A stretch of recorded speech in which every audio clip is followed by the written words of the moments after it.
কয়েকদিন ধরেই একটা চিন্তা মনের মধ্যে কেমন যেন খচখচ করছে। কিছুতেই শান্তি পাচ্ছি না যে আমি রাজসভায় সবার মনের মতো নয়। তাই বুঝি? তা কারা আপনার বিরুদ্ধে মুখ খুলছে শুনি? সেটা তো আর অনুমানের ওপর ভিত্তি করে নিতে পারি না, তবে যতক্ষণ না নিজের কানে আমার বিরুদ্ধে তাদের বলতে শুনছি ততক্ষণ যেন ঠিক শান্তি পাচ্ছি না। কিন্তু সেটা কি করে সম্ভব? কেউ কি আপনার মুখের ওপর কিছু বলবে?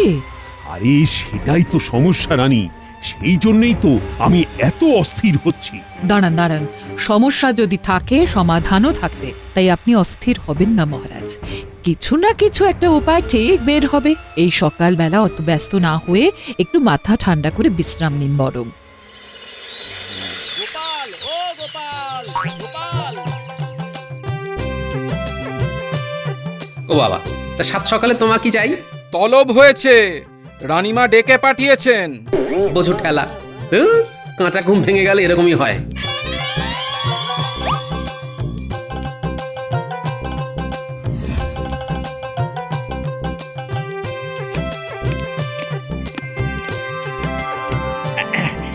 এসে গেছি রানীমা। তবে হঠাৎ এমন জরুরি তলবের কারণটা তো বুঝলাম না। এদিকে তো ঘোরতর সমস্যা। মহারাজ নিজের কানে শুনতে চান রাজসভায় কারা কারা তাকে পছন্দ করেন না। এ আবার মহারাজের কেমন আবদার? তাহলেই বোঝো কিরকম সমস্যা। এই নিয়েই মহারাজের মন আনচান আনচান করছে। এবার তোমাকে কিছু একটা করতে হবে গোপাল। সবটাই তো বুঝলাম, তবে আমি যে এখন জঙ্গলে যাচ্ছি রানীমা। জঙ্গলে কেন? সেখানে গিয়েই ধ্যানে বসবো এবার। ধ্যানেই মুক্তি। তবে আমার কি হবে গোপাল? মহারাজের চিন্তায় এবার যে আমার ঘুম নষ্ট হয়ে যাবে। চিন্তা করবেন না রানীমা, যদি কিছু ব্যবস্থা হয় তাহলে জঙ্গলেই হবে। তবে যাই হোক না কেন, কোনো অবস্থাতেই ভেঙে পড়লে চলবে না। ভেঙে তো পড়েছেন মহারাজ, তাকে তো আর বদলাতে পারবো না। মহারাজের ব্যাপারটা আমার উপর ছেড়ে দিন রানীমা। তবে জঙ্গলে যাওয়ার আগে মহারাজের সাথে একবার দেখা করা দরকার।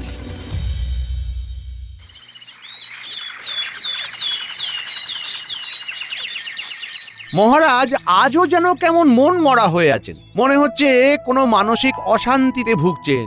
মহারাজের মুখ দেখে তো তেমনই মনে হচ্ছে।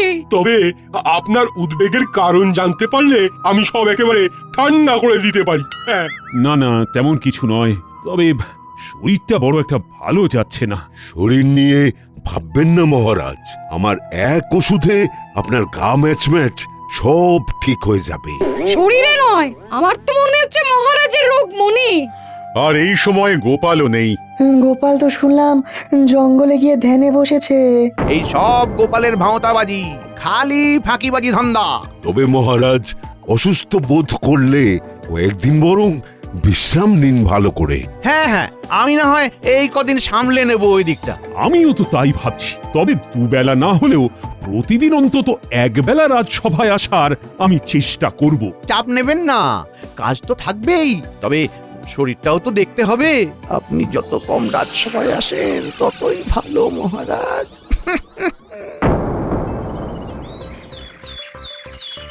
আজ রাজসভা একেবারে জমিয়ে যাবে, মানে আমি যখন আছি তখন জমিয়ে একেবারে দই বানিয়ে দেবো। হ্যাঁ, দই হবে না ঘেঁটে ঘোল হয়ে যাবে সেটা তো একটু পরেই বোঝা যাবে। মন্ত্রী মশাই যে উত্তম রূপে সভা পরিচালনা করতে পারবেন সে ব্যাপারে আমি নিশ্চিত। মহারাজ ছাড়া রাজসভা চলে নাকি? মনে হচ্ছে যেন সবটাই ফাঁকি। এই যে কবি, তুমি থামো দেখি। হ্যাঁ, খালি পিছন থেকে নাচছে কলকাঠি। তবে কলকাঠি নাড়ার আসল লোকটাই নেই বলে আমার মনে হচ্ছে যেন বেশ ভালো আছি। কথাতেই তো আছে, দুষ্টু গরুর থেকে শূন্য গোয়াল ভালো। কি রাজসভা যে ফাঁকা ফাঁকা দেখছি, সবাই আছে তবু কেউ নেই কেন? আমরা কি কেউ নই নাকি? মহারাজ ছাড়া রাজসভা তো নুন ছাড়া তরকারি। আর তাছাড়াও আমার যে মহারাজকেই দরকার। সে তো না হয় বুঝলাম, কিন্তু এই যে শুনলাম তুমি বনে গেলে, তাহলে সঙ্গে করে কাকে আবার নিয়ে এলে? হ্যাঁ, আমারও তো কৌতূহল হচ্ছে, ইনি কে? ওই বনে গিয়েই তো একটা চমৎকার হয়ে গেল। চমৎকার?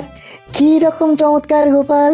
গভীর বনে গিয়ে সবে ধ্যানে বসার তোড়জোড় করছি, অমনি এনার সঙ্গে দেখা। দাঁড়াও দাঁড়াও দাঁড়াও, তুমি যেমনই তোড় জোর করো এনাকেও যেন আমার খুব চেনা চেনা লাগছে। লাগবেই তো, লাগবেই তো। ইনি যে মহারাজ কৃষ্ণচন্দ্রের দাদা শুভ্রচন্দ্র, বহু বছর গুরুগৃহে কাটিয়ে এখন ফিরছেন। ফেরার পথে আর কাউকে না পেয়ে তোমাকেই ধরলেন? না ধরে উপায় কি, ফিরতে গিয়ে জঙ্গলে পথ হারিয়ে ফেলেছিলেন, ভাগ্যিস দেখা হয়ে গেল, না হলে যে কোথায় কোথায় ঘুরতেন। মা, উনি তবে মহারাজের দাদা? সবাই কেমন দেখছি দেখো, যেন বোকা হাঁদা। তোমার যেমন স্বভাব সবেতেই ফোড়ন কাটা। সে যাই হোক, উনি যখন এসেই পড়েছেন তবে ওর থাকার ব্যবস্থা করে ফেলতে হবে। সেটা না হয় আমি করে ফেলেছি, তবে ওনাকে এই রাজসভা বা রাজ্য পরিচালনার ব্যাপারে জানাতে পারবেন মহারাজ কৃষ্ণচন্দ্র স্বয়ং। মহারাজের অনুপস্থিতিতে আমি যখন সবটা সামলাচ্ছি তখন এই দায়িত্বটাও ঠিক সামলে নেব গোপাল। ওনাকে যা জানানোর আমি জানিয়ে দেব।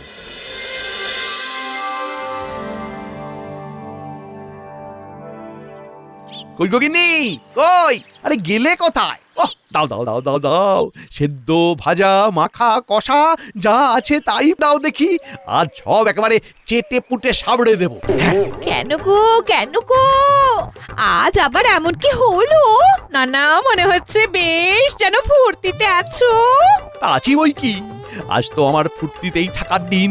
মহারাজ নেই বলে তুমি ছড়ি ঘোরাচ্ছ। শুধু ছড়ি নয়, এবার পুরোপুরি রাজসভা থেকে রাজ্য চালানো আমার হাতেই থাকবে গিন্নি, আমার হাতেই থাকবে, তুমি দেখে নেবে। কিন্তু কিন্তু এটা কি করে সম্ভব? সবই সম্ভব গিন্নি, পড়ে পাওয়া 14 আনা সুযোগটা কাজে লাগাতে হবে। মহারাজের দাদা ফিরে এসেছেন, এখন ওই দাদার মাথাটা যদি ভালো করে ঘুরিয়ে দেওয়া যায় তাহলে আর পিছনে ফিরে তাকাতে হবে না, সারা জীবন বসে বসে খাওয়া যাবে। মন্ত্রী মশাই, শুনলাম নাকি আপনি প্রায় নাচতে নাচতে রাজসভা থেকে বাড়ি ফিরেছেন। তা এই আনন্দের দিনে আপনি কি আমাদের ভুলে গেলেন? তাই আবার হয় রে খেপা, আমি শরীর হলে তোরা আমার পা। এত প্রশংসা মানেই আমাদের প্রয়োজন। তা কাজটা কি করতে হবে সেটা বলুন। দেখেছিস আমি কেমন হাঁ করলেই তোরা হরহর করে সব বুঝে যাস। শোন, মহারাজের দাদার ওপরে নজর রাখতে হবে। কেমন? মহারাজের দাদা এসেছে বলে একটা খবর কানাঘুষো শুনছিলাম বটে। খবরটা তাহলে সত্যি?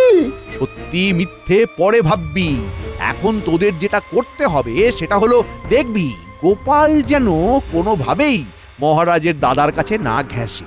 বাকিটা আমি সামলাচ্ছি।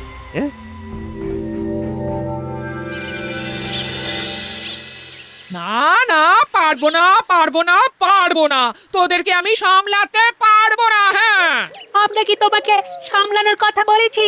আমরা তো শুধু জানতে চেয়েছি দাদু কখন আসবে। যেই দেখলি আমি নেই অমনি দিদাকে সবাই মিলে ঘিরে ধরেছিস। হ্যাঁ, ওমা, তুমি ফিরেও এসেছো গোপাল দাদু? ব্যাস ব্যাস, আর কি দাদু দাদু করে পাগল হয়ে যাচ্ছিলি? একদিন এই সাধনা শেষ, তোদের দাদু ফিরে এসেছে। নে, এবার দাদুকে নিয়ে নেত্য কর।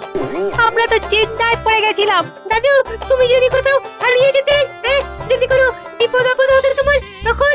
আমার আবার কি হবে? আমার কিছু হবে না। ঠিকই বলেছো, তোমার দ্বারা কিচ্ছু হবে না। তোমার দৌড় যে কত দূর তা আমার জানা আছে। দৌড় আর কি দেখলে গিন্নি? দৌড়ের মতো দৌড় দেখিয়ে দিতাম যদি না মহারাজের দাদার সাথে দেখা হয়ে যেত। ওই দাদাই তো আমার সব পরিকল্পনা ঘেটে দিল গিন্নি। আবার তুমি উল্টো পাল্টা কথা বলছো। ওই, এর আগে তো কখনো মহারাজের কোনো দাদার নাম আমি শুনিনি, আমি তো অবাক হয়ে যাচ্ছি। হ্যাঁ, না না গিন্নি, এতেই এত অবাক হওয়ার কোনো কারণ নেই, কারণ কোনোদিন হয়তো এইভাবেই গোপালের দাদা নেপাল চলে আসবে, যার কাছে তুমি তোমার মনের কথা প্রাণ ভরে বলতে পারবে। বলো কি গো? তোমারও দাদা আছে দাদু? তবে আর বলছি কি, এমনও তো হতে পারে যে সে এসে হয়তো আমাদের এই যা ভিটে মাটি আছে সব চাটি মেরে নিয়ে চলে যাবে। এই থাক, তোমাকে আর কিচ্ছু বলতে হবে না, থাক। আমার কিন্তু ভয় হচ্ছে, মহারাজের দাদাও তো তাহলে মহারাজকে সরিয়ে নিজে সিংহাসনে বসতে পারেন। দেখাই যাক না কি হয়।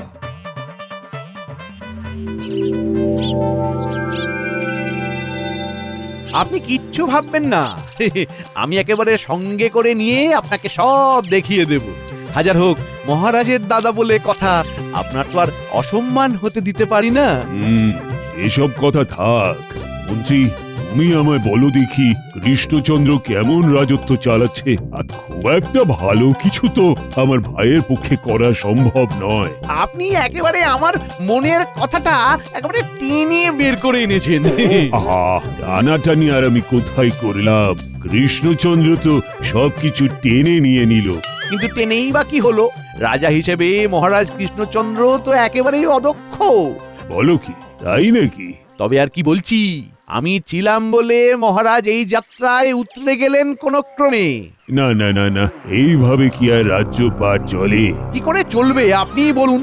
মহারাজ তো এমনিতে ভীষণ বদরাগী, তার উপর আবার খালি খালি আরাম আয়েশ করে দিন কাটান। এ ব্যাপারে তুমি নিশ্চিত? আপনি তো নিজের চোখেই দেখছেন। এই যে এখন এখন কেমন মহারাজ শরীর খারাপের বাহানা দিয়ে রাজপ্রাসাদে শুয়ে বসে আছেন।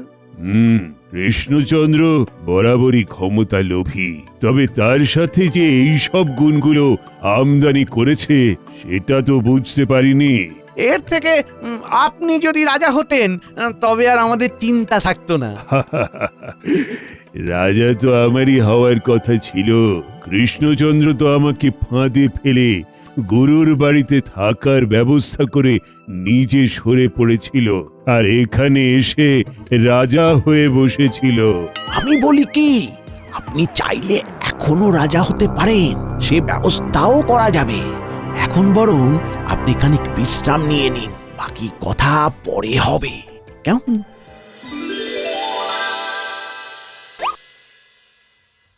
ও, মাত্র কিছুটা সময় রাজসভায় আসিনি, তাতেই মনে হচ্ছে যেন কতদিন হয়ে গেল। হ্যাঁ, মহারাজ এলেন বলে সবাই যেন আলো ফিরে এলো। ভালো ভালো, তেলা মাথায় তেল দেওয়া, এটাই ভালো। এই সব ছেড়ে মন্ত্রী তুমি আমায় বলো দেখি, রাজ্যে সব ঠিকঠাক চলছে তো? সেসব নিয়ে আপনি ভাববেন না মহারাজ, এই দিকটা তো আমি দেখছি। আপনি বরং আপনার দাদার সাথে গল্প গুজব করে সময় কাটান কয়েকদিন। কোন ভাগ্য গুণে কতদিন পরে দুই ভাই আবার একসাথে হয়েছেন, সে কি বড় কম ব্যাপার? আমি তো ভাবতেই পারিনি যে আবার দাদার সাথে দেখা হবে, আর দাদা যে এখানে কোনোদিন আসবে সেটা তো আমার কল্পনারও বাইরে। শুধু যে মানুষটার জন্য এই কাজটা সম্ভব হলো তাকে আপনি দেখেও দেখছেন না, আর তার কথা ভেবেও ভাবছেন না মহারাজ। আর জন্য গোপালের অভিমান হয়েছে বুঝি? না না, বুঝি বুঝি, গোপালের ব্যাপারটাও আমি বুঝি। চিন্তা করো না গোপাল, তুমি তোমার প্রাপ্য পুরস্কার পাবে। সবটা শুনলে আর জানলে গোপালকে পুরস্কার না দিয়ে শাস্তি দেওয়ার কথা ভাবতেন মহারাজ। শাস্তি কেন? শাস্তি কেন? কারণ গোপাল তো আসলে খাল কেটে কুমির ডেকে এনেছে মহারাজ।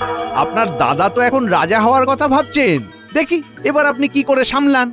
বলো কি, দাদার তবে মনে মনে এই বাসনা আছে? মনে হচ্ছে মন্ত্রী মশাইয়ের কাছে হাড়ির খবর আছে। আছেই তো, আছেই তো। আর তাই আমি এটাও বলতে পারি যে মহারাজ চাইলে এই আপদকে সরিয়েও ফেলতে পারেন, তবে তার জন্য কিছু খরচ করতে হবে, এই যা। না না না না, যা খরচ হয় হোক মন্ত্রী, তুমি যে কোনো উপায়ে আমার দাদাকে এখান থেকে তাড়ানোর ব্যবস্থা করো। ও গোপাল, তোমার মনে মনে এই ছিল? হ্যাঁ, মহারাজ কি একেবারে উৎখাত করে ছাড়বে? চিন্তা করবেন না সেনাপতি, যে উৎখাত করবে সে আবার রক্ষাও করবে। মাঝখান থেকে কয়েকজন শুধু চিৎপাত হয়ে যাবে, এই আর কি।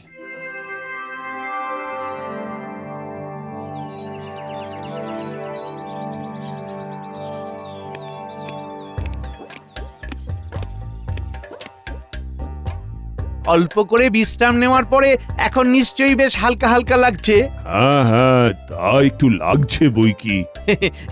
ওদিকে সব ব্যবস্থা কিন্তু পাকা, সেই খবরটাই দিতে এলাম আপনাকে। ব্যবস্থা? কিসের ব্যবস্থা? এর মধ্যেই ভুলে গেলে চলবে কেন? এ কি, আপনাকে যে রাজা হতে হবে। হ্যাঁ, তাই তো তাই তো, আমি তো রাজা হব। রাজসভায় বেশিরভাগ সদস্য আপনার পক্ষেই আছেন। কিন্তু সেটা বুঝবো কি করে? প্রমাণ তো হাতের কাছেই আছে। কই, কোথায় গেলে সবাই? এসো এসো এসো, আরে এসো, বলো তোমাদের কি বলার আছে বলো। অধিক বছরে লাভ কি? মহারাজ কৃষ্ণচন্দ্র নিতান্তই হটকারী। আপনি রাজা হলে আমরা নিশ্চিন্ত হতে পারি। অনেক হয়েছে হাঁক ডাক। মহারাজ কৃষ্ণচন্দ্র এবার নিপাত যাক। মহারাজ কৃষ্ণচন্দ্র যেন দুষ্ট গ্রহের ফের।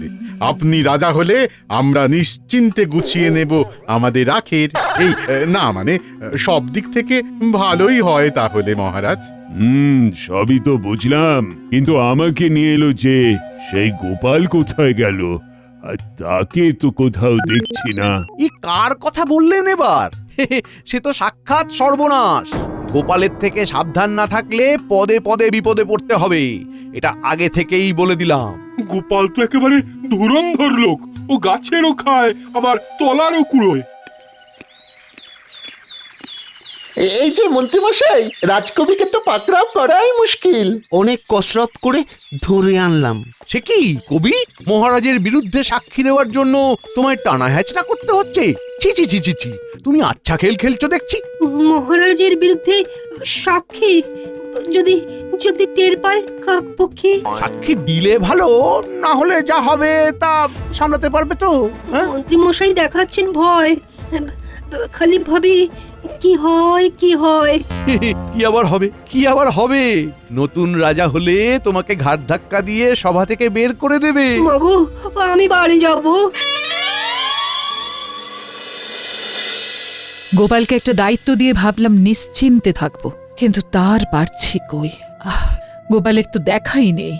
এই তো রানীমা, আপনি দেখা করতে চাইলেই গোপাল হাজির। হাজির হলেই বাকি বলি, মহারাজের চিন্তা দূর করার কিছু ব্যবস্থা করা গেল?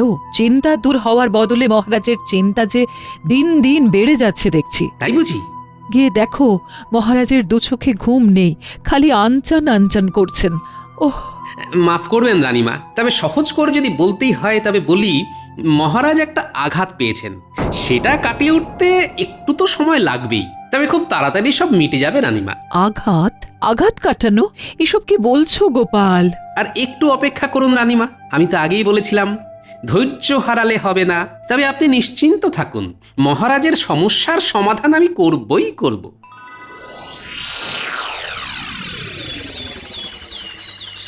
আমরা সবাই চলে এলাম, অথচ মহারাজের দেখা নেই। ব্যাপারটা কি? তবে কি মহারাজ এখনো কয়েকদিন বিশ্রাম নেবেন? শারীরিক ও মানসিকভাবে পুরোপুরি সুস্থ হয়ে ফিরতে মহারাজের এখনো বেশ কয়েকদিন সময় লাগবে। ততদিন কি তাহলে যেমন চলছে তেমনই চলবে? মন্ত্রী মশাই মহারাজের হয়ে দায়িত্ব সামলাবেন, যেমন চালাচ্ছেন।